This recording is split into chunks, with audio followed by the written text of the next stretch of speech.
Eh bien, bienvenue. Je suis ravie de vous retrouver pour un épisode de podcast hors série et j'espère que ce sera le premier d'une longue série justement de hors série où je suis ravie de pouvoir te proposer des interviews. Voilà, pour aller justement rencontrer de nouvelles personnes qui m'inspirent et qui j'espère vont pouvoir t'inspirer aussi.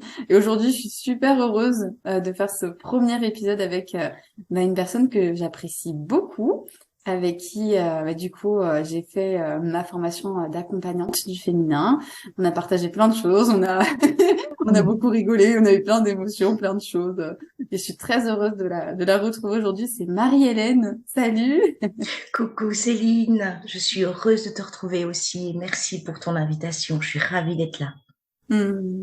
Merci à toi. Ouais, j'étais très contente que tu répondes à cette invitation puisque finalement on travaille toutes les deux un peu sur cette notion de couple, de Mhm, sexualité. Et mhm, du coup, ce que je te propose, c'est un peu de te présenter et de nous raconter un peu, toi, qu'est-ce que tu fais, comment tu accompagnes. Alors toi, tu accompagnes les couples. Moi, je me suis spécialisée sur uniquement sur les femmes dans leurs relations de couple, mais toi, il y a mhm, aussi de l'accompagnement du féminin qui rentre en jeu. Donc voilà, je te laisse nous raconter tout ça. mhm. Ok, mais voilà, je suis Marie-Hélène. Donc, comme tu l'as dit, j'accompagne les couples et j'accompagne également les femmes.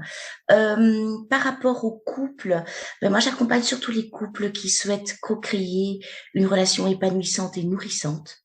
C'est-à-dire prendre conscience de leur mode d'attachement, de leur type d'attachement et comment est-ce que ces types d'attachement peuvent éventuellement créer des conflits au sein de leur relation. Je les accompagne également à trouver la communication la plus optimale pour eux et également à co-créer une intimité et une sexualité plus authentique et connectée. Et concernant l'accompagnement des femmes, j'accompagne les femmes surtout à prendre conscience et à libérer les obstacles qui les empêchent de mettre en lumière la magnifique femme qu'elles sont au plus profond d'elles-mêmes. Trop bien. Ça donne envie. Ouais, j'adore. Trop chouette. Ouais, j'ai envie de rester un petit peu sur cette partie justement des femmes que tu accompagnes et voilà d'aller un peu enlever tous ces obstacles. Est-ce que tu peux nous en dire un peu plus? Est-ce qu'il y a des obstacles qui reviennent, en tout cas des choses qui reviennent dans les femmes que tu rencontres? Mhm. Euh, Évidemment, chaque femme que j'accompagne est différente. Évidemment, les problématiques sont tout à fait différentes, mais celles qui reviennent, c'est qui je suis exactement, quelle femme je suis moi exactement, comment est-ce que j'ai envie de me présenter aux autres. On est vraiment sur des questionnements de quelle est ma valeur. Hmm. Vraiment, on est vraiment sur quelle est ma valeur, au-delà de la manière dont les gens peuvent me décrire ou ce que les autres attendent de moi, c'est qui je suis moi réellement en tant que femme, et puis surtout qui je suis moi en tant que femme dans mon corps. Comment est-ce que je perçois mon corps? Donc évidemment, comment est-ce que je perçois mon intimité, ma sexualité, euh, et donc voilà, ça, ce sont vraiment les thèmes qui reviennent de manière assez récurrente, que je retrouve souvent dans tous les accompagnements. C'est vraiment ce besoin de pouvoir à un moment donné faire un état des lieux et tout mettre sur la table et se dire, ben oui, ok, concrètement, qui je suis moi aujourd'hui en tant que femme. Je trouve ça hyper intéressant justement cette question, qui je suis moi, parce que je sais pas si ça te parle, mais moi c'est quelque chose que j'ai vraiment remarqué depuis Mhm, que je suis en couple. J'ai l'impression que je suis toujours moi, mais que je suis la copine d'eux. Et j'ai vraiment ouais. cette impression, et je sais qu'à un moment je l'avais partagé à une amie, je lui ai dit ça m'agace parce que à chaque fois que je recevais un message, ah tu feras des gros bisous à ton copain aussi. Et moi des fois j'avais envie, non j'avais juste envie que ce soit un message pour moi et il y avait un peu ce côté où je me dis, mais finalement, ouais, je suis en couple et je suis une partenaire, mais j'ai aussi envie d'être moi et c'est pas facile, je trouve, de trouver un peu cette limite entre les deux. Mhm, mhm.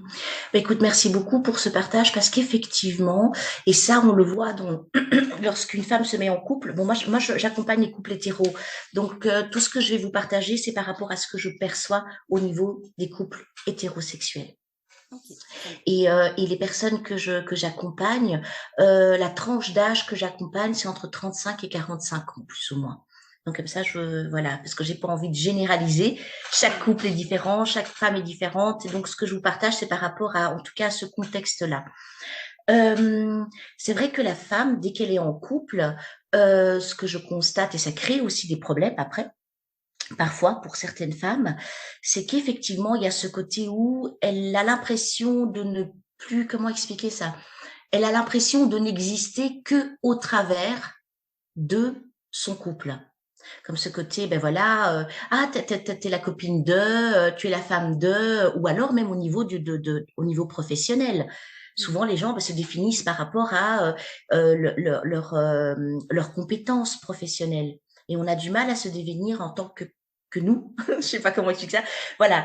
Quand on vous demande qui vous êtes, ben, ouais, mais j'ai tel âge, je suis mariée ou divorcée ou peu importe, je fais telle profession. Et c'est vrai que le fait de se perdre au niveau du couple, je pense que ça vient aussi de l'environnement dans lequel on évolue. On vit dans des environnements où la réussite d'une femme pourrait passer également par le fait d'être la compagne d'être en couple, comme si c'était un élément primordial pour pouvoir se dire, OK, je suis devenue une femme accomplie. Et ça crée beaucoup de douleurs, notamment on le voit par rapport aux femmes qui ont beaucoup de mal euh, à profiter, je dirais même à vivre sereinement, jouir de leur célibat, parce que il y a en arrière-plan ce côté où bah, je me sens incomplète parce que je ne suis pas en couple, je me sens incomplète et puis ensuite c'est je me sens incomplète parce que je ne suis pas mère, je me sens incomplète parce qu'il y a toujours comme ça, enfin souvent en tout cas comme ça, des raisons qui poussent la femme à se définir au travers de son couple. Un exemple, par exemple, est-ce que tu t'es rendu compte que ou t'as déjà eu des copines où vous êtes quand vous êtes célibataire, tout se passe bien, vous vous appelez, on a un contact et tout ça, et dès que votre amie devient et se met en couple, bah les relations, elles se font, enfin elles se disent, enfin ça devient de plus en plus distant. Oui, mais j'ai pas le temps parce que je dois faire telle chose avec mon chéri. Ah ben non, mais j'ai prévu de faire ça. Et comme si en fait toute sa vie se résumait à qu'est-ce que je mets en place par rapport à mon couple. Ouais, moi ça me parle, ça vraiment. Et c'est une discussion que j'ai souvent. J'ai deux de mes meilleures amies avec qui on en discute beaucoup parce qu'elles Mhm. sont célibataires et souvent elles me disent mais il y a une telle pression Mhm. quand tu te retrouves avec d'autres amis qui veulent absolument te trouver quelqu'un et qui veulent absolument que tu sois en couple que Ouais. c'est presque agaçant parce qu'en fait elles sont très bien célibataires et que c'est complètement ok et que vraiment enfin pour moi le bonheur et la réussite ne dépend vraiment pas de ça. Mhm. Et pour revenir à ce que tu disais, moi je sais que quand je me suis mis en couple avec mon partenaire, ça a été une grosse pression parce que alors justement à cette époque-là, moi, enfin mes amis c'était toute ma vie, hein, c'était elles passaient en prio, enfin c'était vraiment. Et j'ai eu un peu cette inquiétude de me dire mince, j'ai vraiment, j'avais cette envie, hein, surtout au début, hein, il y a un peu ce côté, on a tout le temps envie d'être avec la Mhm. personne qu'on aime, on a tout le temps envie de passer du temps avec cette personne et là, il y avait un peu ce truc où je me suis dit, bon, ok, mais c'est aussi important que je laisse de la place à mes amis, et c'est encore quelque chose que j'essaie de faire, mais qui est difficile, mais de me dire, ben, quand je vois mes amis, ben, il n'y a pas forcément mon copain avec moi, parce que, bah, lui déjà, parce que ben, il n'a pas tous nos délires ou tous nos moments, donc il peut pas non plus comprendre notre complicité. Et Mhm. c'est aussi un moment pour moi, en fait. C'est un peu, je trouve aussi s'autoriser à voir d'autres personnes en dehors de son couple, c'est aussi s'autoriser à prendre du temps pour soi avec d'autres personnes. Et c'est tellement Mhm. important de cultiver aussi ces relations extérieures aussi. Tout à fait. Tout à fait. Et l'erreur que beaucoup de femmes commettent, et je l'ai commise aussi hein, quand j'étais un peu plus jeune, c'est de se dire je m'oublie, je relègue mes besoins, ma vie sociale au second plan pour me consacrer principalement à mon couple. Mmh. Et alors, ce qui est intéressant, c'est d'aller voir derrière, mais qu'est-ce que ça raconte de nous, cette difficulté à pouvoir se créer une intimité avec soi-même, un petit peu ce que j'appelle moi l'égoïsme bienveillant. Se mettre en couple, ce n'est pas, il y a cette, en arrière-plan, il y a cette idée de je suis en couple, on va fusionner, on va faire plus que un. Or, pour moi, le couple, c'est deux personnes qui ont une identité propre, avec des besoins qui leur sont propres et des activités qui leur sont propres. Et le couple, c'est une troisième entité que l'on crée. Ce n'est pas que je me fous dans le couple, je me perds dans le couple, je me perds totalement dans la relation. En tout cas, moi, c'est comme ça que je perçois les choses. Et à partir du moment où on se priorise dans le couple, il y a en arrière-plan cette peur d'être jugé, que ce soit par son partenaire ou sa partenaire, parce que bon, c'est clair que c'est plus présent chez les femmes que chez les hommes, mais il y a des hommes qui ont ce fonctionnement-là aussi, mais on a peur de que son partenaire euh, se disent bah oui mais en fin de compte elle est complètement égoïste, elle s'en fout complètement de notre relation, elle s'investit pas et ainsi de suite. Et c'est ce côté voilà je suis au service d'eux vraiment. Ouais, Et ouais, ouais. c'est ouais. Et ça, c'est parfois un petit peu, un petit peu dommage. Il faut arrêter de penser que si on prend soin de soi, si on a des moments pour soi, uniquement avec soi, en dehors de son couple, c'est qu'on est quelqu'un de mauvais ou d'égoïste ou qu'on ne veut pas justement s'engager ou nourrir son couple. Et d'ailleurs, vous savez, ce qui est sympa aussi, c'est que c'est dans le couple, en tout cas, pour nourrir le couple, pour raviver la flamme, c'est bien aussi parfois de pouvoir se détacher de l'autre. Comme ça, quand on se retrouve, on est heureux de pouvoir partager certaines choses, on apporte de la nouveauté.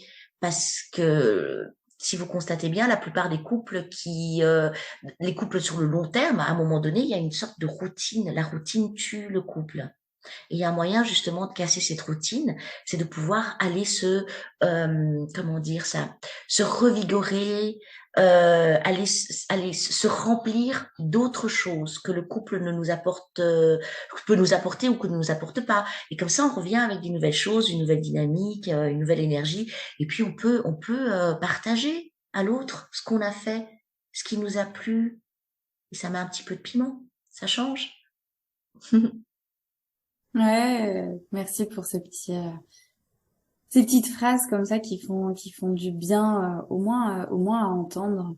Et, euh, et qu'est-ce que, si là il y a des personnes qui nous écoutent et qui se disent ah ouais ouais ça c'est vrai que ça résonne là. Tiens franchement, je me rends compte que je me donne quasi entièrement à mon couple et je sais pas comment faire pour revenir à moi. Je sais pas vraiment je sais pas. Est-ce que toi tu as des pistes ou qu'est-ce que t'aimerais dire à ces personnes-là?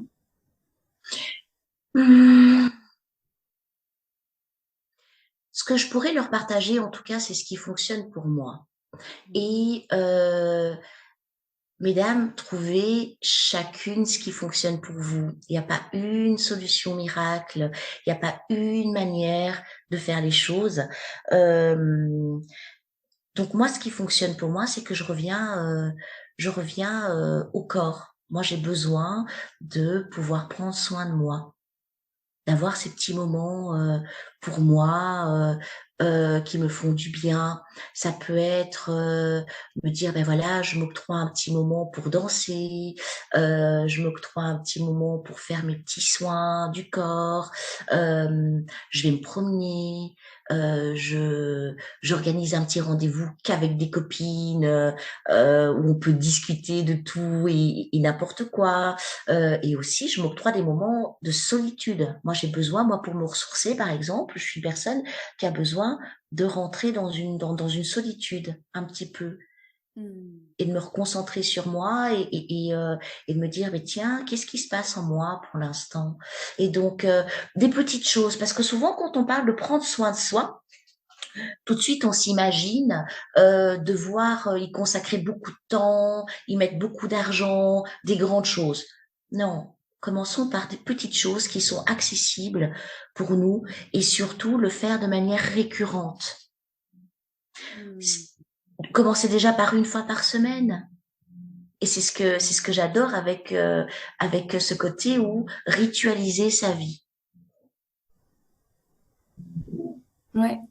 Oui, tu vois, tout à l'heure, tu parlais des routines qui peuvent tuer le couple. Mais je me dis Mhm. finalement, presque de reprendre le pouvoir sur ces routines et d'en faire quelque chose de fun et se dire, franchement, je vais créer une routine pour moi qui me fait trop du bien. Et j'adore Mhm. je la fais parce que j'adore ça. Je prends tous les vendredis, hop, à 18h, je prends 10 minutes et je vais danser. Ou Mhm. tiens, là, j'ai envie d'aller me balader, bah, j'y vais. Ouais, je trouve Mhm. ça très chouette. Moi, enfin, toutes tes propositions m'ont donné envie Ouais. d'aller me faire masser. Ben oui, voilà, le massage, oui, excellent. Ou alors simplement se dire, si j'ai la possibilité, si j'ai une baignoire chez moi, simplement, voilà, tout le monde me laisse tranquille, je prends 1 heure pour moi, je me fais couler un super bon bain, j'y mets des petits je mets du sel de bain ou des huiles essentielles, j'allume des bougies, je me mets une petite musique et c'est un moment pour moi. Ouais. Voilà, ce sont des petites choses très très très très simples ou simplement se dire ben voilà, je me fais une bonne tasse de thé, je me pose avec un bouquin et je prends le temps en conscience de savourer mon thé. Mm. Bah oui, Ouais. et ça me donne envie aussi de rebondir sur ce que tu disais au début, je crois, quand tu disais que finalement prendre du temps pour soi, c'était très chouette parce qu'après voilà, ça permettait d'aller partager à l'autre comment on se sentait, ça permettait d'ouvrir des champs de retrouvailles, mais ça change aussi totalement notre manière d'être parce que bah, finalement une fois qu'on a pris ce moment pour soi, on est souvent un peu plus ressourcé, un peu plus posé, Mhm. il y a moins de fortes émotions, il y a moins de frustration parce que sinon avec le quotidien, la frustration elle monte vite. J'ai pas le temps, ça m'agace Ouais, ouais, ouais. et de lâcher aussi ça. Tout à fait. Oui. Merci Céline. Oui, effectivement. Ça permet de lâcher, ça permet de prendre enfin, ça nous amène en tout cas à des prises de conscience parce que comme tu le dis, on prend le temps justement de se concentrer sur soi, sur ce qui se passe dans notre corps, ce qui se passe au niveau émotionnel, euh, et de pouvoir mettre des mots parfois sur certaines choses, euh, pour lesquelles on avait des difficultés à pouvoir mettre des mots. Je sais pas Mm. si je suis claire. Et donc, Ouais. donc voilà. Et effectivement, on va résumer par se retrouver et de se dire, OK, là, je me retrouve. Ah, OK. De quoi est-ce que j'ai besoin? Qu'est-ce que je mets en place pour la suite maintenant que je suis pleine d'énergie, que j'ai pu, voilà, me recentrer sur ma personne, prendre le temps, comme tu disais, ne pas avoir cette charge du quotidien, de la routine, de ce stress où on est dans le faire, faire, faire, faire. OK, j'ai pu être. Et en étant, qu'est-ce que mon être veut mettre en place pour la suite? Mm. Et c'est Ouais. important. Mm. C'est inspirant tout ça. Et du coup, comme toi, tu accompagnes les couples, donc que tu reçois finalement aussi en couple. Est-ce que Ouais. quand tu abordes cette partie-là, est-ce que tu as déjà eu des réactions du partenaire à côté, de savoir ce qu'il en pensait? Par rapport au fait que il faut prendre du temps pour soi, Ouais. ouais. Euh, il y a toujours une réaction. Alors l'échelle est différente, hein. Parfois c'est la surprise, parfois c'est ah oui juste je savais que c'était possible mais je n'osais pas le proposer, par exemple. Mm. Et puis il y a aussi des réactions du style oui mais bon alors si on ne fait pas tout ensemble, dans quelle mesure est-ce qu'on est un couple? Et là, c'est important de pouvoir définir le couple, redemander la définition de chacun du couple, qu'est-ce qu'ils attendent du couple, et comment est-ce qu'ils peuvent honorer cette définition, nourrir cette définition différemment que par le fait d'être scotchés l'un à l'autre tout le temps. Ouais, ouais. Comment créer du lien sans forcément être Tout à fait, ensemble. tout à fait, oui. Ça fait peur, au fait. Ça fait peur de prendre du temps pour soi. Parce qu'il y a ce côté où, oui, mais si elle va dîner avec des copines, ou si elle sort prendre un verre avec des copines, est-ce qu'elle risque pas de rencontrer quelqu'un d'autre? Est-ce qu'elle va pas me tromper? Enfin, voilà. Et à partir de ça, ben, on voit un petit peu où sont les où se situent en tout cas les éléments à renforcer et comment est-ce que l'autre pourrait rassurer son partenaire par rapport à ces questionnements et cette peur éventuellement de la perte. Et ça dépend aussi évidemment du type d'attachement. Des personnes qui ont un type d'attachement dit insécure seront plus dans ce type de questionnement que une personne qui est dans un type d'attachement qui est très sécure peut parfaitement le comprendre et se dire, OK, très bien, qu'est-ce qu'on met comme base pour continuer à se sécuriser l'un l'autre? Et comme ça, on peut prendre du temps pour soi, on peut avoir d'autres personnes, on peut même partir en vacances avec d'autres personnes, même si ce sont des personnes du sexe opposé. Par exemple, une femme qui partirait en vacances avec ses copains ou un homme, le partenaire, qui partirait en vacances avec des copines, sans pour autant que ça ne crée une tension au sein du couple.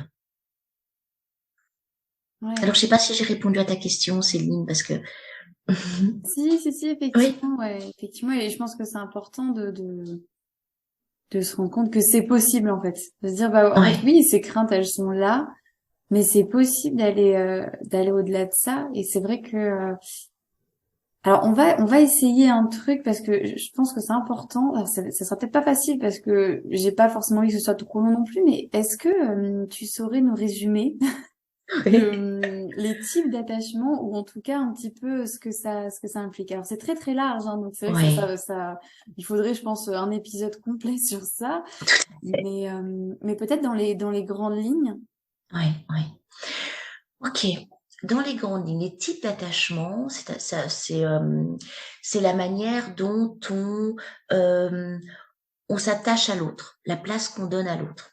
Et au fait, on crée nos types d'attachement dans la petite enfance.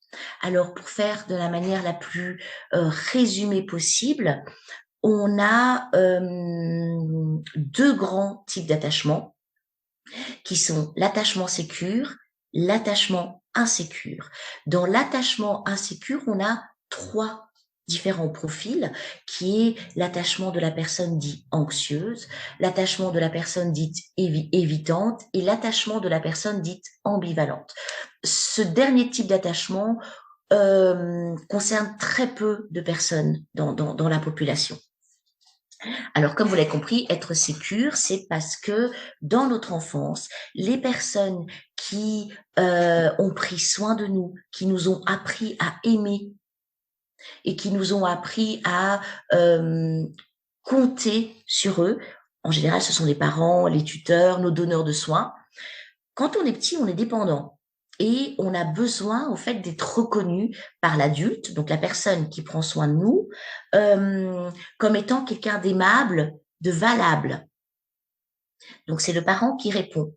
Si le parent répond de manière optimale à l'enfant et le sécurise par rapport à l'amour qu'il a pour cet enfant et lui renvoie une image qui est oui, tu as de la valeur, le monde n'est pas dangereux, l'enfant va développer un type d'attachement dit sécure. C'est-à-dire que à l'âge adulte, lorsqu'il va rentrer dans des relations, quand il sera en relation avec les autres, et principalement aussi pendant la relation, lorsqu'il sera en couple, il ne va pas avoir peur d'être abandonné, jugé, rejeté.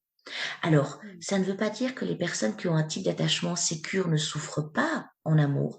C'est pas ça, parce qu'une rupture ou des problèmes au sein du couple nous touchent émotionnellement. La différence, c'est que la personne qui a un attachement de type sécure va voir la situation et va directement essayer de trouver des solutions avec son partenaire.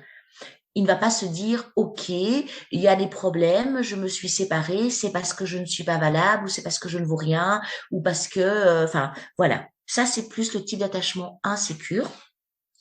Dans le type d'attachement insécure, l'anxieux, il va être tellement dans la peur d'être abandonné et dans la peur d'être rejeté ou jugé par l'autre, qu'il va tout mettre en place pour toujours être en lien avec l'autre et remplir ce vide d'amour qu'il n'a pas reçu étant plus jeune. Il va demander à l'autre de lui donner de l'amour, de le remplir d'amour, parce qu'il ne sait pas se remplir tout seul. L'évitant, lui, il va être dans, par exemple, OK, ça me fait, j'ai envie d'aimer, j'ai envie d'être aimé, mais l'amour me fait tellement peur que dès que je sens que je m'attache à quelqu'un ou qu'une personne s'attache à moi, je prends la poudre d'escampette. L'ambivalent, il va passer de l'un à l'autre, anxieux, évitant, d'une minute à l'autre. C'est du style, j'ai besoin de toi pour faire telle chose, et puis, non, en fin de compte, non, j'ai pas besoin. C'est assez déstabilisant et c'est très souffrant tant pour le partenaire que la personne qui a ce type d'attachement. Et donc, voilà un petit peu en résumé, mais vraiment résumé, comment, voilà, ce que c'est les types d'attachement. Et puis surtout, vous pouvez comprendre que en fonction de votre type d'attachement, vous allez créer une relation qui va être plus ou pas du tout épanouissante. Imaginez qu'un anxieux rencontre un évitant. L'anxieux, j'ai besoin que tu me remplisses, j'ai besoin que tu me rassures, je veux que tu sois là et je vais mettre en place des mécanismes et des stratégies pour que tu sois tout le temps là. Et l'évitant, tu t'attaches trop à moi, tu m'étouffes, j'ai tellement peur de l'amour, je me casse. C'est une dynamique qui est très souffrante, tant pour l'un ou pour l'autre. Ouais. Ouais, mais c'est impressionnant. Moi, enfin, je trouve ça passionnant, ces attachements, en tout cas ces différentes formes, parce que je trouve que ça permet un peu de décanter beaucoup de choses et de comprendre Ouais, plein de choses finalement. Peut-être qu'il y en a un qui a résonné plus que d'autres, mais c'est ouais. incroyable vraiment. Et c'est là qu'on se dit, mine de rien, il y a quand même pas mal de choses qui se jouent très jeunes, quoi. Très jeune, oui, tout à fait. Et là, ici, dans les accompagnements, justement, parce que moi, j'ai la particularité également d'accompagner les couples en période dite de lune de miel, quand tout va bien. Mhm. Ah, alors ça Ouais. c'est intéressant parce que pour le coup, enfin moi j'ai toujours entendu, on est allé voir un accompagnant, un thérapeute parce que là vraiment ça va plus du tout. Je crois qu'on va se Mmh. séparer et j'ai jamais entendu quelqu'un dire mais ça va super bien, je me sens trop heureuse dans mon couple. Du coup on est Ouais. allé voir quelqu'un. Ouais. C'est vrai que c'est contre-intuitif, justement, parce on va demander de l'aide quand ça devient très souffrant.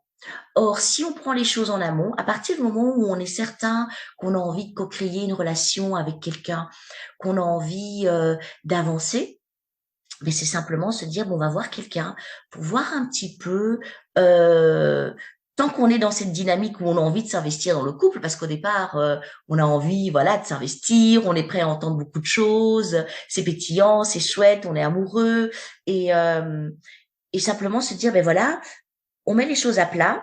Dans mon expérience, je sais que à un moment donné, ce sont telle et telle choses qui ont fait que mon couple n'a pas fonctionné. Et Hmm. justement, quand ils viennent me voir, on va voir ensemble quels sont ces éléments qui ont fait que ça n'a pas fonctionné et pourquoi.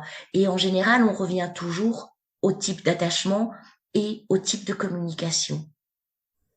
Et oui, parce que ça finalement, peu importe à quel moment on est dans le couple, bah c'est Ouais. là en fait, dès le début hein, finalement.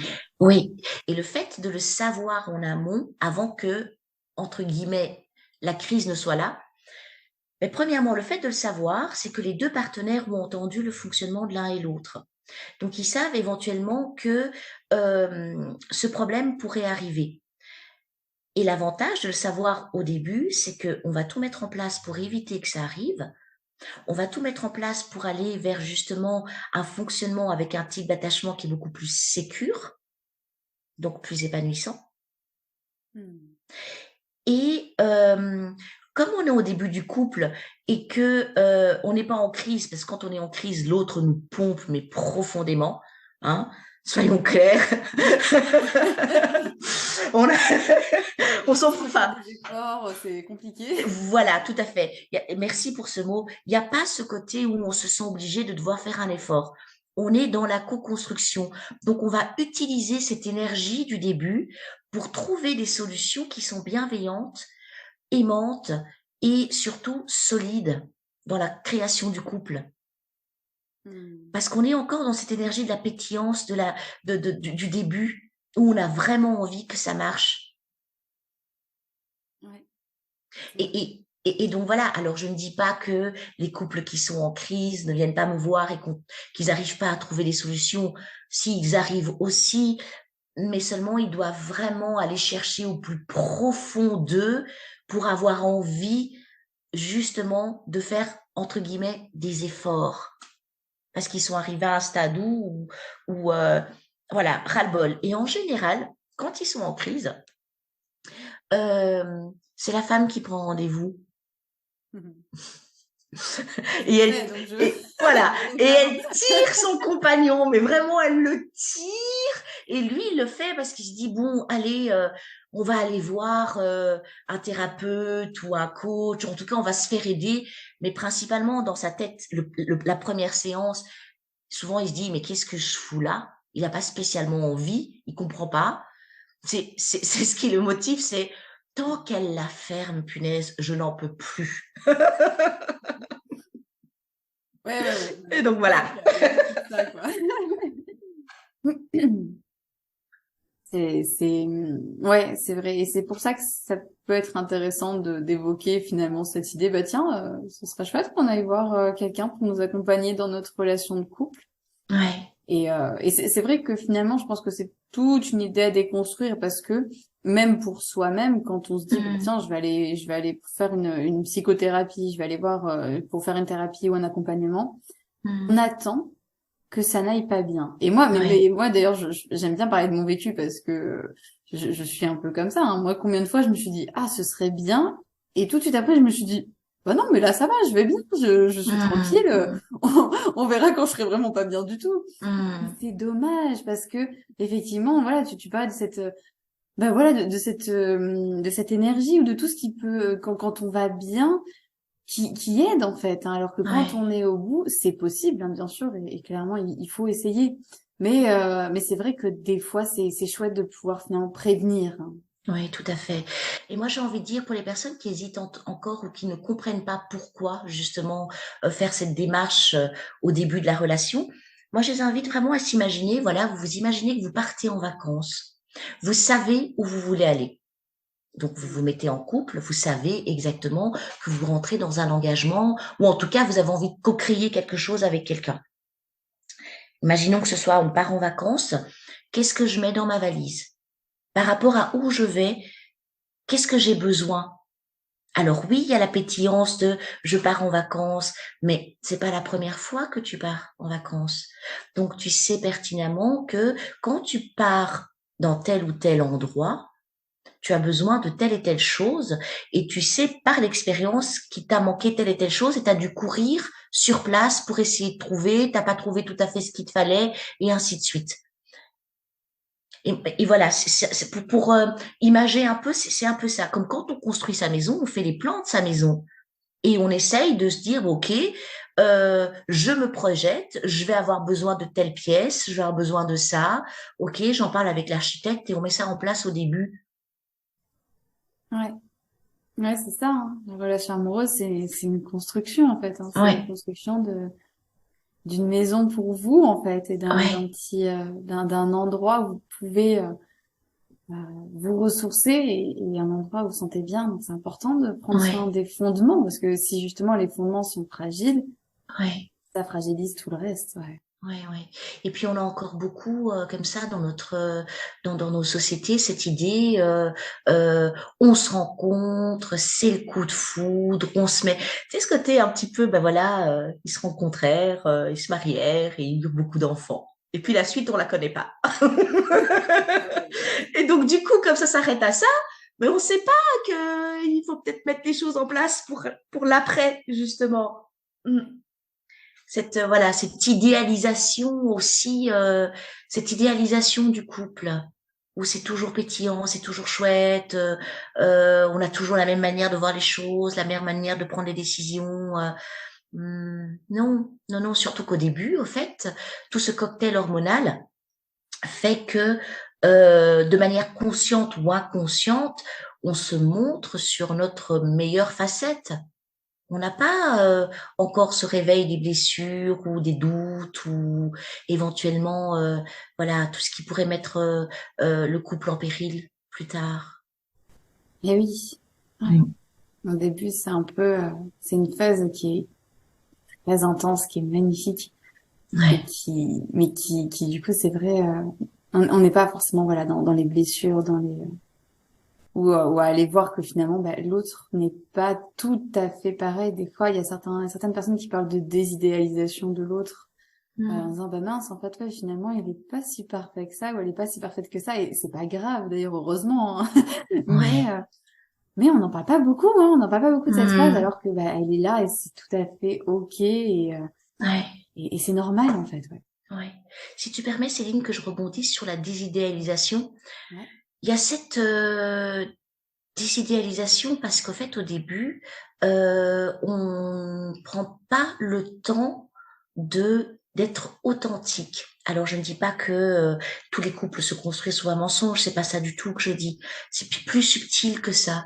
C'est on veut au début que ça fonctionne, que tout soit léger, pétillant, et on prend pas le temps de réellement connaître l'autre parce qu'on n'a pas appris justement à communiquer de manière optimale au début Hmm. et à se présenter de manière optimale au début. Ce qui fait que on perçoit l'autre au travers de notre, comment dire, au travers de nos lunettes de l'idéal de l'autre qu'on veut voir. Limite, on fait des projections sur la personne qui est en face de nous, notre compagne ou notre compagnon. Et Hmm. c'est après, quand toute cette phase de pétillance euh, bah, finit par se réduire, qu'on a vraiment la. C'est un peu comme si on partait une soirée à un bal masqué et on a mis un magnifique costume et tout, on est tous là, ouh, ouh, et une fois rentré, ah merde, ok, d'accord, tu n'es pas Superman, non, t'es pas Wonder Woman, non, ah zut. Alors que si on avait pris le temps de poser la question à l'autre et de prendre le temps de le connaître, être dans l'authenticité et l'expression authentique de ses besoins, de ses attentes, de ses points positifs et de ses points à améliorer, on n'aurait pas cette surprise. Ou en tout cas, on l'aurait beaucoup moins. Ouais. Et on réduit justement cette phase de perte d'illusion, désidéalisation de l'autre, parce que l'autre, dès le début, il a toujours été qui il est en fait. Hmm. C'est prendre le temps de savoir qui il est dès le début pour ne pas le lui reprocher après. Oui, mais je pensais que... oui, justement, tu pensais que... Parce que tu as voulu penser que tu ne m'as pas regardé tel que je suis ou je ne me suis pas autorisée à me présenter à toi tel que je suis par peur justement de ne pas être attachée à quelqu'un ou par besoin d'être remplie d'amour par quelqu'un d'autre. Hmm. Je trouve ça très chouette et très, enfin, très important de remarquer comment mais tout se regroupe en fait, hein, finalement. Ouais, Tout se regroupe vraiment et ouais, c'est important de se rappeler ça, qu'effectivement l'autre n'est pas Superman. c'est sûr. Et que, peut-être qu'on l'a un peu trop regardé comme nous on avait envie et qu'on n'a pas vu, la personne Tout à fait. qu'il est. Tout à fait. Bon, la bonne nouvelle, c'est que ça, je pense que tout le monde l'a fait. Ce Ouais. qui m'étonne beaucoup. Ouais, mais moi aussi, hein, moi aussi. Et c'est ok. C'est OK de passer par là aussi, comme ça on peut, quand on ne connaît qu'un seul fonctionnement, ben, on a du mal à comparer. Quand on est passé par un fonctionnement qui ne nous plaît plus ou qui nous a fait souffrir, c'est à ce moment-là, au fait, qu'on commence à se dire, OK, qu'est-ce que je peux mettre en place différemment? Non pas par rapport à l'autre, non pas que comment est-ce que je peux changer l'autre, c'est revenir à soi. C'est ce on disait au début de notre conversation, c'est vraiment revenir à soi, se dire, ben voilà, au plus profond de moi, de quoi est-ce que j'ai envie, de quoi est-ce que j'ai besoin, et s'autoriser à pouvoir le formuler de la manière la plus claire possible, parce que ça permet aussi, au-delà du côté amour émotionnel, ça permet aussi d'avoir des relations physiques qui sont tout à fait différentes. Quand on sait ce qu'on a besoin, quand on sait qui on est, quand on est OK avec tout ça, ben, toutes les sphères de notre vie de femme, notre vie de couple, ben, toutes ces sphères-là sont nourries et sont beaucoup plus épanouissantes. Ouais. Ouais, le retour à soi, qui est Ouais, vraiment une belle clé, je trouve, de ouais. toute cette discussion qu'on a eue. Hmm. Euh, et je te remercie beaucoup hein, pour tout ce que tu nous as apporté. Ça a été très riche. Et c'est vrai que finalement, ouais, en tout cas, moi, si j'avais trois choses à retenir un peu de tout ce que tu nous as dit, tout ce qu'on s'est dit, pendant ces quelques minutes. Alors, c'est effectivement l'importance du retour à soi, de prendre soin de soi Mhm. et d'être une personne à part entière, hors de son couple. La deuxième chose que j'avais envie de retenir, même si on en a parlé, même pas beaucoup, mais je trouve ça tellement important de se dire qu'en fait, stop à la pression sociale et que finalement, être en couple, être célibataire, avoir, ne pas avoir d'enfants, c'est pas ça qui fait qu'on est dans une réussite. Mhm. Et puis la troisième chose, évidemment, c'est de pas hésiter à se faire accompagner, même quand ça va bien, parce que justement, c'est là que qu'on peut aller découvrir plein de choses, dont tout ce qu'on a évoqué sur l'attachement que je trouve absolument passionnant et ça vaut le coup, hein, ça vaut vraiment le coup d'aller creuser tout ça. Je te Mhm. remercie beaucoup pour tous ces échanges, vraiment, Marie-Hélène. Est-ce que tu as envie de rajouter quelque chose, un point sur lequel tu as envie de rebondir ou même quelque chose de tout nouveau, mais peut-être une dernière chose à partager? Euh, mais je pense qu'on a un petit peu fait le tour par rapport à ça, vraiment. Et si on rebondit sur autre chose, je pense que ce sera le sujet d'un second podcast. À couverture. Parce qu'il faut, voilà, parce qu'il faut laisser aussi le temps aux personnes de pouvoir, voilà, s'approprier ce qui vient de se dire, laisser infuser, savoir un petit peu, voilà, où est-ce qu'elles en sont, de quoi est-ce qu'elles ont envie, quelles sont leurs perceptions par rapport à tout ça aussi. Et moi, ce que j'ai envie de dire, ben, c'est que les filles, honorez-vous, honorez votre corps et vous êtes votre première partenaire, vraiment. Et, euh, et sachez que tout ce que vous avez besoin en tant que femme, vous l'avez déjà en vous. C'est simplement vous donner l'autorisation de pouvoir mettre ça en lumière. Vraiment. Voilà. Voilà ce que moi j'ai envie de partager aujourd'hui. Génial, merci beaucoup. Ça me touche parce que c'est tellement vrai, et c'est tellement pas évident à conscientiser tout ça. Donc c'est très Hum, chouette. Merci pour cette super pépite de fin. J'aime beaucoup. C'est vrai merci à qu'effectivement, toi. pour raconter un petit peu la préparation du podcast, en fait, on a en fait ouvert la première partie parce qu'on s'était dit, ah, on a plein de choses aussi à dire sur la sexualité. Oui. Pourquoi pas un autre épisode, mais c'était très chouette, je trouve vraiment Hum, de parler de tout ça. hum, Et du coup là, Marie-Hélène, du coup pour toutes les personnes qui ont écouté cet épisode et qui ont envie de te rencontrer, qui ont ouais. envie de travailler avec toi, ou en tout Hum, cas de cheminer un petit peu, comment ça hum. se passe? Où est-ce qu'on peut te retrouver? Alors déjà, donc toi tu te trouves en Belgique. Oui.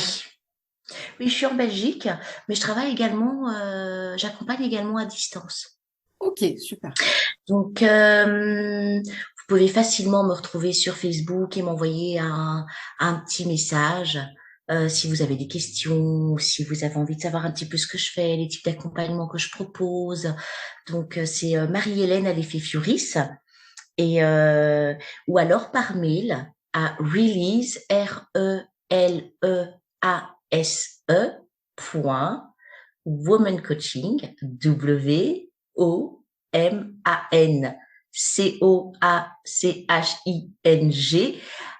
@gmail.com. Yes. Et puis on va, on va laisser tout ça, tous ces liens pour te retrouver dans la description du podcast. Donc il y aura tout, hein, le lien vers ton Facebook, ton adresse mail aussi pour te contacter. Et voilà, comme ça vous pourrez la retrouver. Je suis pas objective, hein, je peux pas. Mais tu es effectivement une personne que je trouve très pétillante, très inspirante, et moi j'aime beaucoup les partages que tu fais justement autour du couple, de la sexualité. Donc bah allez-y, moi là franchement vous allez passer un très chouette moment, donc ouais, franchement allez-y. Merci beaucoup Céline, merci pour ce moment, merci à ta communauté. Je vous embrasse très très fort et n'oubliez pas, vous êtes magnifique.